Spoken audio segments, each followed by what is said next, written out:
sebelum mulai pembelajaran, sebaiknya kita berdoa dulu ya. Untuk berdoa kelasnya tolong disiapkan. Baik Bu, rela untuk mengawali pembelajaran pada hari ini, ada kita berdoa terlebih dahulu. Berdoa dalam hati mulai. Berdoa selesai.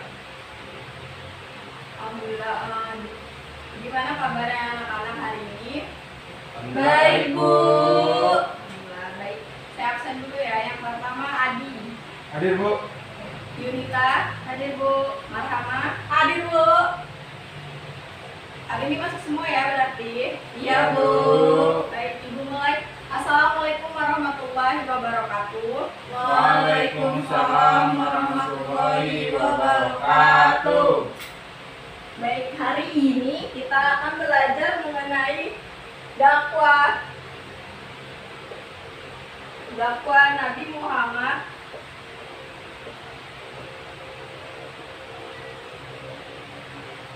di Mekah. Dari kalian ada yang tahu dari permulaan Nabi Muhammad dalam berdakwah, terus tantangan dan rintangan, ada yang tahu? Belum. Baik, kita akan belajar tentang itu. Jadi, permulaan dakwah Nabi Muhammad itu, Nabi Muhammad itu diangkat sebagai nabi dan rasul itu pada tanggal 17 Ramadan 13 tahun sebelum Hijriah atau 610 Masehi. Nah, ketika itu dia tuh berusia 40 tahun. Beliau diangkat ketika bertadanus di Gua Hira, sebuah di Jabal Nur yang terletak beberapa kilometer sebelah utara kota Mekah. Nah, itu jadi untuk permulaannya. Nah, di sini pengangkatan sebagai nabi itu ditandai dengan turunnya malaikat Jibril untuk menyampaikan wahyu yang pertama kali. Kalian tahu nggak menyampaikan wahyu surat apa malaikat Jibril itu? Surat Al-Alaq Bu, ayat 1-5. Nah ya, jadi untuk pertama kali itu wahyu pertama kali itu Quran surat Al-Alaq ayat 1-5, yang artinya bacalah dengan menyebut nama Tuhanmu yang menciptakan. Dia telah menciptakan manusia dari segumpal darah. Bacalah dan Tuhanmu lah yang maha pemurah, yang mengajar manusia dengan perantara dan kalam, dan dia mengajarkan kepada manusia apa yang tidak dia ketahui. Jadi itu untuk arti dari Quran surat Al-Alaq ayat 1-5. Terus turunnya ayat Al-Quran pertama tersebut dalam sejarah Islam itu dinamakan Nuzul Quran. Lalu turun wahyu kedua yaitu Quran surat Al-Mudassir ayat 1-7. Artinya, hai orang yang berkemul atau berselimut, bangunlah lalu berilah peringatan, dan Tuhanmu agungkanlah, dan pakaianmu bersihkanlah, dan perbuatan dosa tinggalkanlah. Janganlah kamu memberi dengan maksud memperoleh balasan yang lebih banyak, dan untuk memenuhi perintah Tuhanmu bersabarlah. Jadi tadi surat Al-Mudassir ini berisi perintah Allah agar Nabi Muhammad berdakwah menyiarkan ajaran Islam kepada umat manusia. Dari sini beliau mulai berdakwah dengan cara sembunyi-sembunyi berdasarkan Quran surat Asy-Syura ayat 214 yang artinya, dan berilah peringatan kepada kerabat-kerabatmu yang terdekat. Jadi sejak itu mulailah Nabi Muhammad berdakwah kepada keluarga dan sahabat-sahabat terdekatnya. Nah, beliau menjadikan rumah salah satu saudaranya atau kerabatnya itu Al-Arqam bin Abil ini sebagai pusat kegiatan berdakwah. Nah, pada periode awal kerabat Nabi yang menerima dakwanya antara lain istrinya. Ada yang tahu istrinya Nabi Muhammad itu siapa? Siti Khadijah Bu. Ya, Siti Khadijah ini sebagai wanita pertama yang masuk Islam. Sebagai wanita pertama yang masuk Islam. Lalu ada sepupunya siapa namanya? Sepupu Nabi Muhammad. Ali bin Abi Thalib Bu. Ya, nah Ali bin Abi Thalib ini sebagai orang yang pertama masuk Islam dari anak.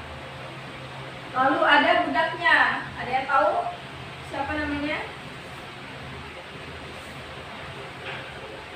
Bujaknya Zaid bin Haritsah. Nah ya, dia sebagai orang pertama yang masuk Islam dari golongan hamba saya. Lalu ada sahabatnya, ada yang tahu sahabat Nabi Muhammad?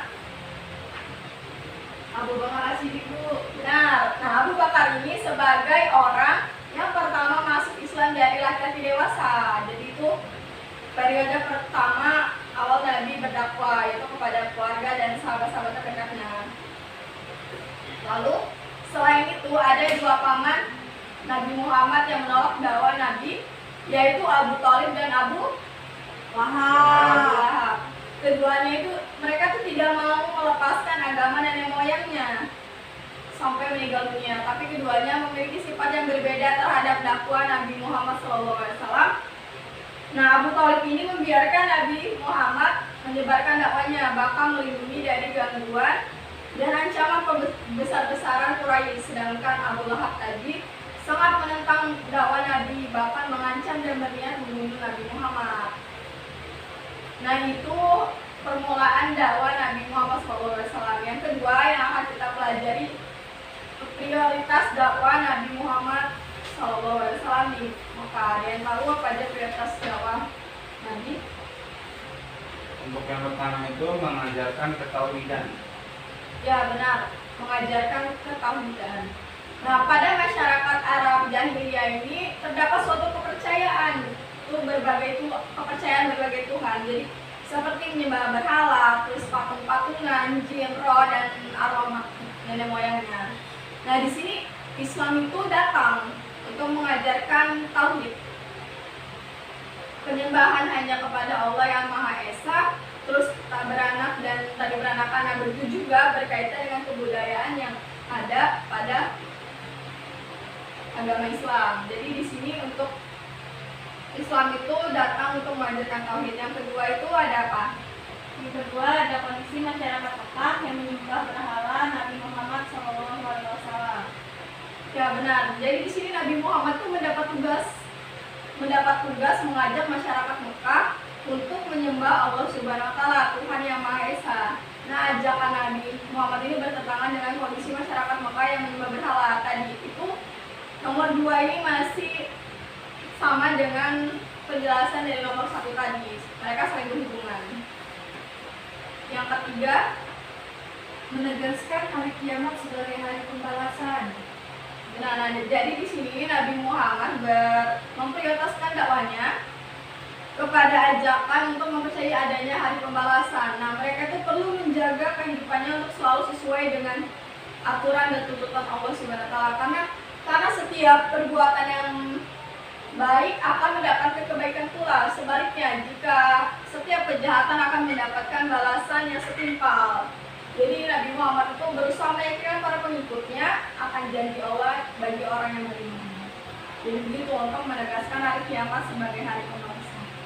Yang keempat, ada yang tahu? Yang keempat itu merubah perilaku masyarakat jahiliyah.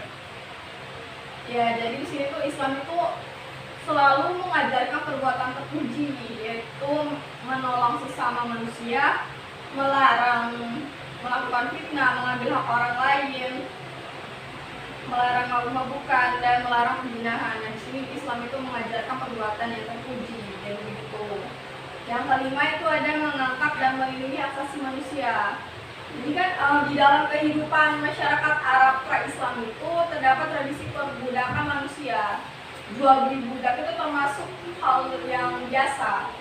Jadi perbuatan itu mereka lakukan tanpa penyesalan seolah apa dosa. Sedangkan Islam mengajarkan manusia itu sama derajatnya. Jadi begitu untuk mengangkat dan melindungi hak asasi manusia.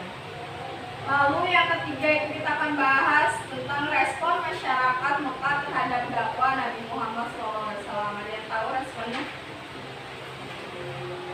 Belum, Bu. Nah, di sini para tokoh masyarakat itu mulai menyebarkan isu yang tidak benar mengenai ajaran yang dibawa Nabi Muhammad, sehingga banyak masyarakat yang terpengaruh oleh isu-isu yang menimbulkan fitnah tersebut. Nah, terus juga ada beberapa faktor yang menolak keras ajaran Nabi Muhammad. Ada yang tahu? Tidak, Bu. Yang pertama itu satu, ketakutan akan kehilangan kekuasaan. Jadi kaum kafir Quraisy ini tidak dapat membedakan antara kenabian dan kekuasaan. Jadi di masa ini terjadi perebutan kekuasaan antar suku. Dengan mengikuti ajakan Muhammad, mereka menganggap bahwa mereka mengakui kekuasaan Muhammad. Nah, yang kedua itu ada hilangnya status. Di sini para kaum kafir Quraisy itu mereka tidak ingin kehilangan status sosial. Yang ketiga itu ada hilangnya perdagangan patung yang tadi sudah dijelaskan tadi mengenai itu. Jadi kan tadi para masyarakat Arab jahiliyah itu mereka menyembah berhala, itu mereka takut hilangnya perdagangan patung. Lalu yang D itu ada tantangan dan rintangan. Ada yang tahu apa aja tantangan tadi? Untuk yang pertama itu penghinaan, ancaman dan siksaan terhadap Rasulullah Shallallahu Alaihi Wasallam. Nah iya, Rasulullah itu di sini dihina sebagai orang gila, terus tukang sihir, anak celaka dan lain-lainnya dengan sebutan penghinaan. Nah ada suatu saat Rasulullah ini pernah dilempari kotoran domba. Rumah beliau juga dilempari sampah dan kotoran untuk mencelakakan beliau. Terus juga pernah diletakkan duri yang tajam di depan rumahnya. Juga tindakan-tindakan lainnya sangat menyakitkan. Nah, yang kedua itu ada penghinaan, ancaman dan siksaan terhadap pengikut Rasulullah. Jadi kan tadi untuk Rasulullahnya, sekarang itu pengikutnya. Ada cerita misalnya di saat penghinaan dan penyiksaan yang ditimpakan kepada Bilal oleh majikannya. Jadi Bilal ini dijemur di tengah terik matahari sampai dilempari batu. Tidak puas, majikannya itu juga mencabut dan menimpakan batu yang besar di tubuh Bilal. Jadi Bilal ini kemudian diselamatkan oleh Abu Bakar dengan cara dibeli dari majikannya dengan harga yang sangat tinggi. Nah itu untuk penghinaan, ancaman dan siksaan terhadap pengikutnya Nabi. Juga salah satu tantangan dari tangan dakwah Nabi. Terus yang ketiga itu ada apa? Yang selanjutnya itu ada tuntutan harta, kedudukan, dan wanita. Nah iya, langkah ini juga dilakukan kafir Quraisy dengan mengutus Uqbah bin Rabi'ah untuk memujuk Rasulullah dengan harta dan dengan janji berapapun Nabi meminta akan diberikan. Bahkan mereka memujuknya untuk menjadikan Nabi sebagai raja dan diiringi wanita yang tercantik di seluruh Arab, asalkan Rasulullah menghentikan kegiatan menyebarkan agama Islam. Jadi untuk membujuk harta, kehidupan dan wanita itu termasuk juga tantangan dari tantangan Nabi. Lalu ada juga memujuk Nabi untuk bertukar sesembahan. Lalu ada apa lagi? Ada membujuk dan memprovokasi Abu Thalib. Lalu Menghasut masyarakat Mekah, pengasingan dan pemboikotan dari Hashim dan dari Muthalib, serta mempengaruhi pimpinan negara-negara tetangga untuk menolak kehadiran Islam atau orang Islam. Nah, itu ada beberapa tantangan dari rintangan dakwah Nabi Muhammad SAW untuk di Mekah ya. Lalu di sini yang kita akan belajar tentang modal kesuksesan Nabi Muhammad SAW dalam berdakwah di Mekah. Ada apa aja tuh? Nah, untuk yang pertama itu modalnya adalah sabar. Ya benar. Jadi di sini Nabi Muhammad ini memiliki kesabaran dalam menghadapi ancaman, tantangan, hambatan, gangguan baik dari keluarga maupun masyarakat Mekah. Nah, sikap sabarnya ini menjadikan modal utama Nabi Muhammad untuk terus berdakwah dan tidak pernah putus asa. Jadi dari tadi yang kita sudah bahas tentang tantangan dari tadi, Nabi Muhammad dengan sabarnya menghadapi ini. Lalu yang kedua ada kegigihan dan keuletan.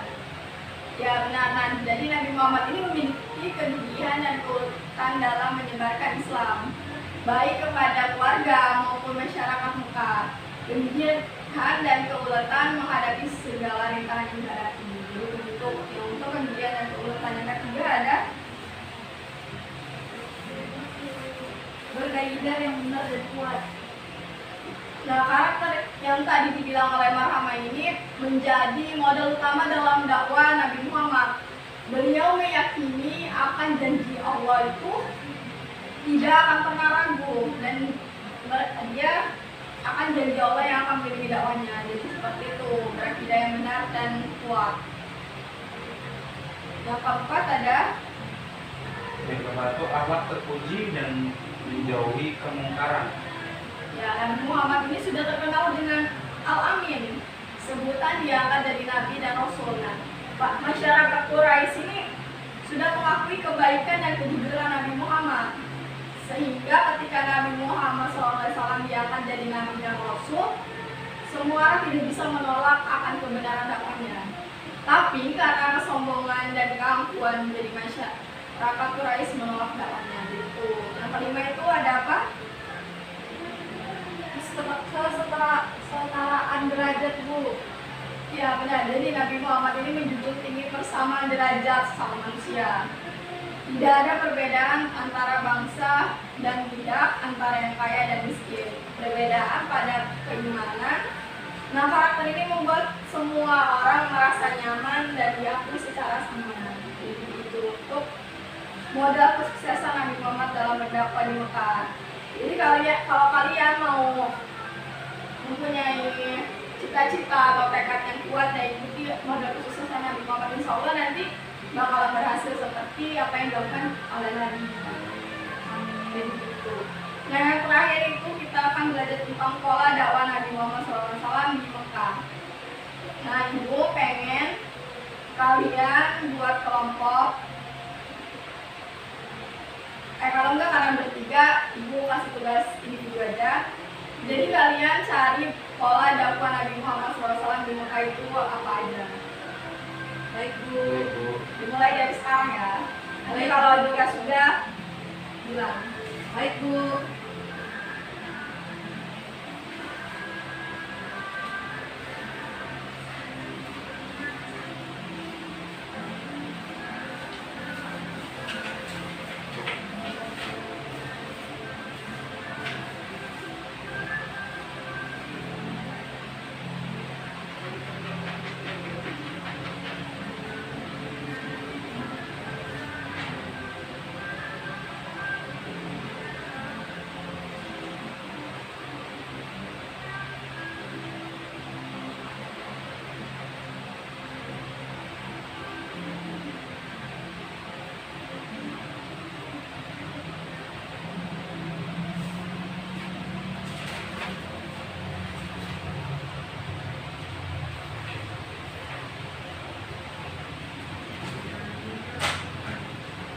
Sudah Bu? Sudah? Sudah. Nah, ibu pengen nanya, jadi pola dakwah Nabi Muhammad itu ada berapa pada buku pembelajaran yang kalian pegang? Baik Bu. Ya. Nah, pola dakwah Nabi Muhammad itu memiliki dua pola. Yang pertama itu yaitu Syria. Ya, jadi pola dakwah Nabi Muhammad itu ada dua. Yang pertama itu Syria, itu secara sembunyi-sembunyi. Yang kedua itu ada Jahriyah, Bu. Jahriyah, ya belajar. Jadi kan kita udah belajar tuh ya sebelumnya dakwah misi Nabi Muhammad, misi dakwah Nabi Muhammad di Mekah. Jadi kan juga ada juga Syria dan Jahriyah. Nah, jadi Syria ini kan tadi secara bersembunyi kan, sembunyi-sembunyi. Di mana aja tadi kalau penjelasan Syria itu Nabi Muhammad berdakwah dengan cara Syria itu di mana aja? Yang pertama keluarga dekat,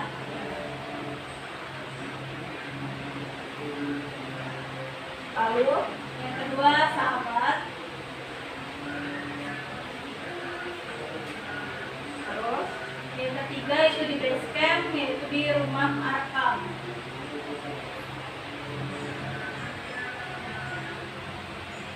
nah dan itu ya untuk pola dakwah yang Syria. Jadi tadi Nabi Muhammad itu melakukan pendekatan di keluarga dekat, sahabat dan rumah Arkam tadi sebagai base campnya atau tempat untuk dia berdakwah. Lalu yang kedua ada tadi apa?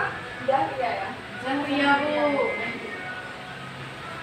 Jahriyah itu apa aja? Gimana? besar, kemudian penduduk Mekah dan penduduk luar Mekah. Keluarga besar, Penduduk Mekah dan penduduk di luar Mekah.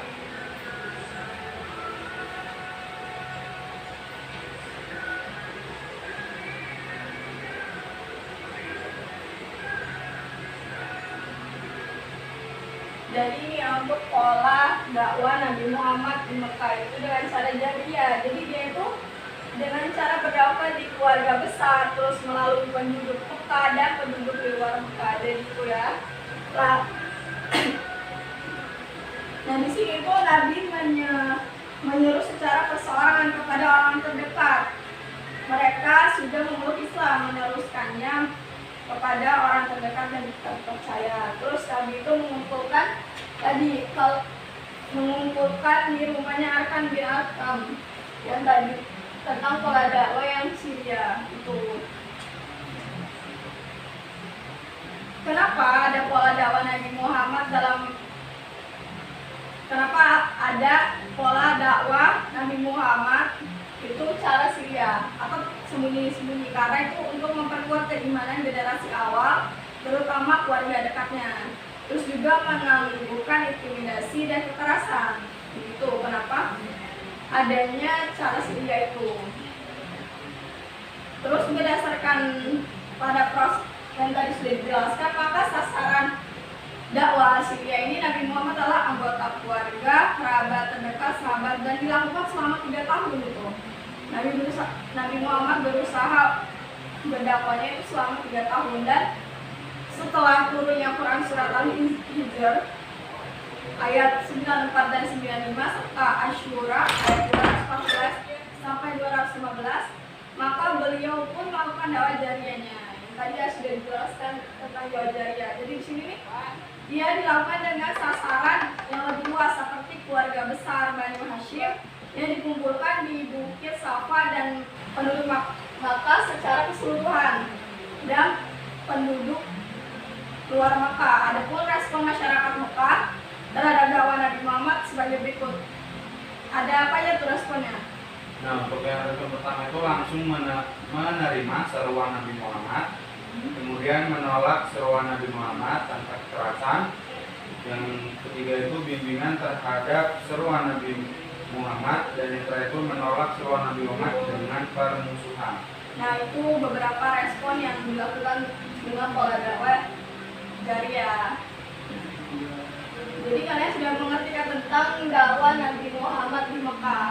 Mengerti? Jelas, Bu? Jelas, Bu? Baik.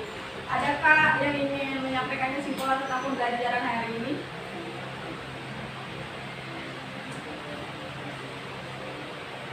Ya, saya Bu, silakan.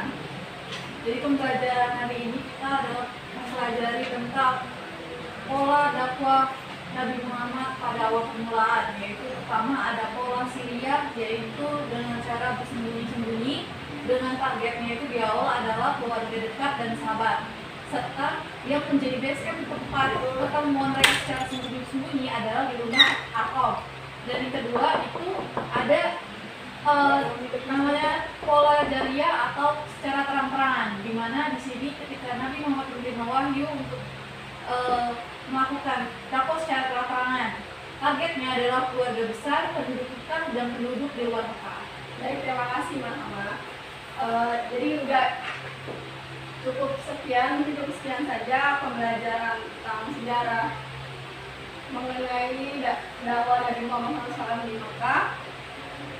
Ibu minta tugasnya itu kalian cari lebih banyak lagi tentang pola dakwah Nabi Muhammad di Mekah ya. Baik Bu. Untuk tugasnya itu dikumpul minggu depan. Baik Bu. Baik, sekian. Sebelum mengakhiri ini sebaiknya kita berdoa dalam kelasnya, tolong kita doa. Baiklah, untuk mengakhiri pembelajaran pada hari ini lebih baik kita berdoa terlebih dahulu. Berdoa dalam hati mulai.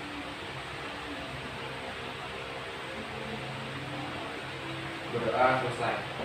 Alhamdulillah. Saya akhiri. Wassalamualaikum warahmatullahi wabarakatuh. Waalaikumsalam.